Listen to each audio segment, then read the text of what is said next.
রাত তখন প্রায় 11টা। দীর্ঘ ট্রেন যাত্রার পর আমরা পৌঁছে গেছি মালদা স্টেশনে।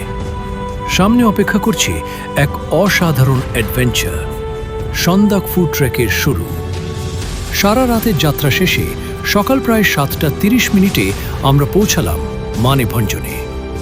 সমুদ্রপৃষ্ঠ থেকে প্রায় 6,310 ফুট 1,923 মিটার উচ্চতায় অবস্থিত এই ছোট্ট পাহাড়ি শহরটি সন্দাকফু ট্রেকের প্রধান প্রবেশদ্বার। মানেভঞ্জনের ঠান্ডা আবহাওয়া আমাদের প্রথমেই অনুভব করিয়ে দিল যে আমরা সত্যিই পাহাড়ে চলে এসেছি। আশেপাশের পরিবেশটা একটু ঘুরে দেখলাম। কাছের একটি স্টোরে ঢুকতেই চোখে পড়ল সারি সারি শীতকালীন জামাকাপড়, জ্যাকেট, গ্লাভস আর ট্রেকিংয়ের প্রয়োজনীয় সরঞ্জাম। যারা প্রস্তুতি নিয়ে আসেননি তাদের জন্য যেন একদম পারফেক্ট জায়গা।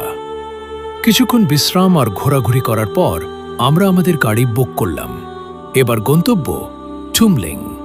পাহাড়ি আঁকাবাঁকা রাস্তা ধরে আমাদের যাত্রা শুরু হলো। প্রতিটি বাঁক যেন নতুন কোনো দৃশ্যের দরজা খুলে দিচ্ছিল। পথের মাঝে আমরা থামলাম বিখ্যাত চিত্রে ভিউ পয়েন্টে। চারপাশে মেঘে ঢাকা পাহাড়, সবুজ উপত্যকা আর দূরে দূরে দেখা যাওয়া পর্বতশ্রেণী।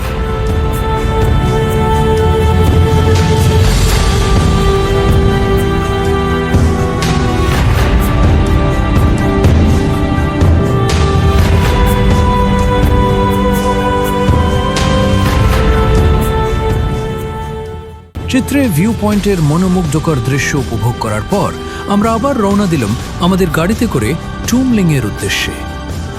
পাহাড়ি রাস্তার প্রতিটি বাঁক যেন নতুন কোনো সৌন্দর্যের সঙ্গে পরিচয় করিয়ে দিচ্ছিল।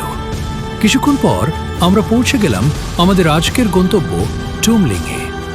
এখানেই ছিল আমাদের থাকার জায়গা, গ্রিন হিল প্যারাডাইস হোমস্টে। চারপাশে মেঘে ঢাকা পাহাড় আর শান্ত পরিবেশের মাঝে হোমস্টেতে চেক ইন করেই যেন সমস্ত ক্লান্তি দূর হয়ে গেল। ফ্রেশ হয়ে আমরা বেরিয়ে পড়লাম টুমলিংয়ের আশেপাশে ঘুরে দেখার জন্য। কাছেই একটি সুন্দর বৌদ্ধ স্তূপ ছিল, সেখানে গিয়ে আমরা কিছুটা সময় কাটালাম। চারপাশের পাহাড়, ঠান্ডা হাওয়া আর নিস্তব্ধ পরিবেশ মিলিয়ে জায়গাটা যেন এক অন্যরকম অনুভূতি দিচ্ছিল। প্রকৃতির এই অপরূপ সৌন্দর্য সত্যিই ক্যামেরায় পুরোপুরি ধরা সম্ভব নয়। সন্ধ্যা নামার সঙ্গে সঙ্গে আমরা আড্ডায় মেতে উঠলাম। বন্ধুদের সঙ্গে গল্প, হাসি আর পাহাড়ি পরিবেশ সব মিলিয়ে মুহূর্তগুলো হয়ে উঠেছিল আরও বিশেষ। দিনের শেষে আমরা ডিনার সেরে নিলাম।